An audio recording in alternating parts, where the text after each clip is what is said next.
कौन ऐसा कानून है, कौन ऐसा काम है जो इस देश में बिना घूस का होता है? तो जो लोग संदेहपूर्ण नागरिक की लिस्ट में आएंगे उन लोगों को कागज फिर जमा करने के लिए बुलाया जाएगा। मतलब फिर से आप कागज बनवाने के लाइन में लगिए, तब जाकर के जिनका कागज सही पाया जाएगा, जो अपने दादाजी के दादाजी का नाम सही से बता देंगे। मैं यही पूछ लेता हूं, किसी को याद है क्या अपने दादाजी के दादाजी का? बरार साहब, आपके दादाजी के दादाजी का क्या नाम था? किसी को भी याद नहीं? इसका यह मतलब थोड़ी है कि इनके दादाजी के दादाजी नहीं हुए थे। इनके दादाजी के दादाजी नहीं हुए तो ये यहां पे कैसे बैठे हुए हैं? ये एक वाहियात चीज है जो हमारे देश में किया जा रहा है। और कागज जो लोग नहीं देंगे उनकी नागरिकता छीन ली जाएगी, और जो लोग कागज देंगे तब उनको एक आइडेंटिटी कार्ड दिया जाएगा। कितना आइडेंटिटी कार्ड दीजिएगा साहेब? वोट देने के लिए अलग कार्ड है, स्कूल में पढ़ने के लिए अलग कार्ड है, बैंक में खाता खुलाने के लिए अलग कार्ड है, विदेश जाने के लिए पासपोर्ट है, टैक्स जमा करने के लिए पैन कार्ड है, बाकी काम कराने के लिए आधार कार्ड है। कितना कार्ड बनवाओगे? आप हम लोगों को कार्ड नहीं बना रहे हैं, आप हम लोगों को मूर्ख बना रहे हैं। ये सरकार का प्लान जो है हम लोगों को मूर्ख बनाने का है। असल खेल ये है कि इस देश में आप सोचिए कि वो जो 19 लाख लोग हैं जिनको आसाम के एनआरसी से बाहर किया गया है, पहले वो शपथ पत्र लिए हैं और सरकार को बताए हैं कि हम इस देश के नागरिक हैं। और अब जब ये नागरिकता कानून पास किया गया है तब उनको बताना है कि नहीं, हम नागरिक नहीं हैं, हमारे ऊपर धार्मिक प्रताड़ना हुई है, अब हमको नागरिकता दे दीजिए। मतलब देश के प्रधानमंत्री अपने ही तरह इस देश की जनता को झूठ बोलने में ट्रेंड कर देना चाहते हैं, उनको पारंगत बना देना चाहते हैं। झूठ बोलने के लिए सिखा रहे हैं कि एक बार वो लोग कहे हैं कि हम लोग नागरिक हैं, वो डॉक्यूमेंट जमा नहीं कर पाए, अब उनको सरकार को कहना है कि नहीं, हम जो है बाहर से आए हैं। मतलब समझ रहे हैं? हमको कई बार जो है भाजपा का लोग गुस्से में चिढ़ करके कहता है कि पाकिस्तान भेज देंगे। हम बोले भेज दो, नागरिकता कानून के तहत फिर वापस आ जाएंगे। तो कानून ही ऐसा बना दिया है।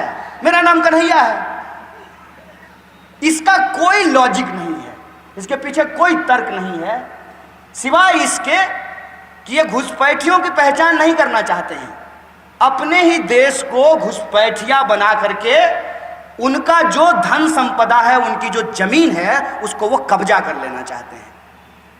जब आप नागरिक ही नहीं रहेंगे तो मैं एक सवाल पूछ रहा हूं, ये मनसा की धरती है, इसको लोग बहुत अच्छे से समझ सकते हैं कि जो 16 लाख एकड़ जमीन आपने पटियाला रियासत के अधीन जो थी, जिसको कब्जा करके लाल झंडा गाड़ करके भूमिहीनों में आपने बांटा, जब वो नागरिक ही नहीं रहेंगे, इसका मतलब उन जमीनों पे उनका अधिकार भी नहीं रहेगा।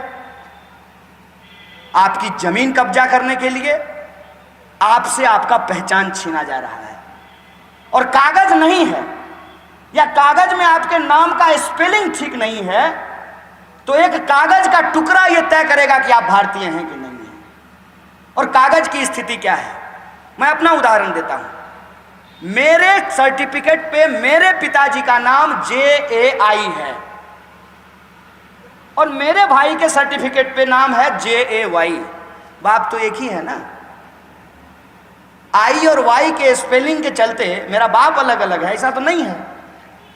और आप घूम करके देखिए, कोई अगर मोहम्मद लिखेगा तो कोई MD मोहम्मद लिखेगा, कोई MOHD मोहम्मद लिखेगा, कोई जो है अगर नीलम लिखा है तो कोई NILM लिखेगा और कोई NEELM नीलम लिखेगा, कोई MANJDER मजिंदर लिखेगा, कोई जो है DIR मजिंदर लिखेगा।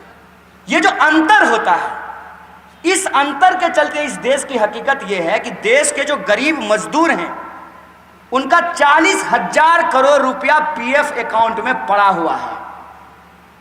वो अपना PF का पैसा नहीं ले पाते हैं क्योंकि वो मजदूर हैं, कम पढ़े लिखे लोग हैं। उनका जो PF का कार्ड बनता है, जो PF का अकाउंट बनता है, उसमें जो स्पेलिंग है नाम का, और उसके पास जो आधार कार्ड है उसमें जो नाम है, उसका स्पेलिंग जब अलग अलग हो जाता है वो अपना ही पैसा नहीं ले पाता है। जब आप अपना पैसा पीएफ से नहीं निकाल पाते हैं, अलग अलग नाम हो जाने से अपने बाप दादा का पैसा आप बैंक से नहीं निकाल पाते हैं, अलग अलग अगर नाम हो गया है तो आपको डॉक्यूमेंट को ठीक कराने में इतनी परेशानी होती है, तो वो कागज का टुकड़ा तय करेगा कि आप भारत के नागरिक हैं कि नहीं हैं। ये असल साजिश ये है कि भारत के नागरिक अपनी नागरिकता साबित करने में लगे रहें और जिनके पास सही कागज नहीं होगी उनसे उनकी नागरिकता छीन करके उनको इस देश में दोयम दर्जे का नागरिक बना दिया जाएगा। आज नागरिकता छीन रहे हैं, कल प्रॉपर्टी छीन लेंगे और परसों वोट देने का अधिकार वापस छीन लेंगे। तो हो गया ना अंतर। देश का संविधान क्या बोला कि बंद साहब का वोट भी एक और आप जो नीचे में बैठे हुए हैं आपका वोट भी एक, जो हवाई जहाज से उड़ता है उसका वोट भी एक, एसपी साहब का वोट भी एक और जो है कांस्टेबल साहब का भी वोट एक। अंतर हो गया ना। इसीलिए हम लोग कहते हैं कि ये हमला मुसलमान पे नहीं, इस देश के संविधान के ऊपर है, इस देश के हिंदुस्तान के ऊपर है, हिंदुस्तानियत होने के ऊपर है। ये बात हम लोगों को समझनी चाहिए। इसीलिए बड़ी लड़ाई का हिस्सा है और इस बड़ी लड़ाई में हमको ये समझना पड़ेगा कि एक तरफ हमारे सामने रोजी रोटी, कपड़ा, मकान, शिक्षा, स्वास्थ्य, सड़क, बिजली, पानी की लड़ाई है और दूसरी तरफ हमारा देश का तिरंगा, हमारा संविधान और हमारा हिंदुस्तान बचाने का लड़ाई है। इस दोनों लड़ाई को अपने दोनों हाथों में थाम करके हिंदू, मुस्लिम, सिख, ईसाई तमाम भारतीयों को एकजुट होकर के भारत विरोधी इन शक्तियों से लड़ना पड़ेगा और सरकार को यह बताना पड़ेगा कि अगर हम तुमको जिता सकते हैं तो हम तुमको हरा भी सकते हैं। यह ऐलान हम लोगों को करना पड़ेगा और हमको पूरी उम्मीद है कि जिस तरीके का उम्मीद, जिस तरीके आशा पंजाब के लोगों ने देश को दिखाया है कि आज भाजपा के जो सहयोगी दल हैं उसने भी ये कहना शुरू किया है कि हम नागरिकता कानून को नहीं मानते हैं। मुझे पूरी उम्मीद है कि भगत सिंह की धरती, बाबा गुरु नानक देव की इस धरती और उनका एक वाक्य मुझे याद आ रहा है कि एक बार एक साहूकार जो है नानक देव जी को खाने के लिए बुलाया तो उन्होंने कहा कि तुम्हारी रोटी में मुझे खून टपकता हुआ दिखता है। और वो एक मजदूर के घर खाने के लिए गए और कहा कि तुम्हारी रोटी में, तुम्हारी ये खून पसीने की जो रोटी है इसमें मुझे दूध टपकता हुआ दिखता है। आज उस मूल्य को बचाने की लड़ाई है और हमको पूरा भरोसा है कि इस देश की जनता कश्मीर से कन्याकुमारी तक अगर एकजुट हो जाएगी, अपने हाथ में तिरंगा थाम लेगी और संविधान को बचाने के लिए रास्ते पे निकल जाएगी तो इस देश का किसान भी बचेगा, मजदूर भी बचेगा, महिला भी बचेगी, जवान भी बचेगा और ये सब जब बचेंगे तो तभी हिंदुस्तान बचेगा। इसी आशा और उम्मीद के साथ भगत सिंह की इस धरती को एक बार फिर से नमन करते हुए मेरी बात को खत्म करता हूँ। शुक्रिया। इनकलाब जिंदाबाद, हमारी एकता जिंदाबाद।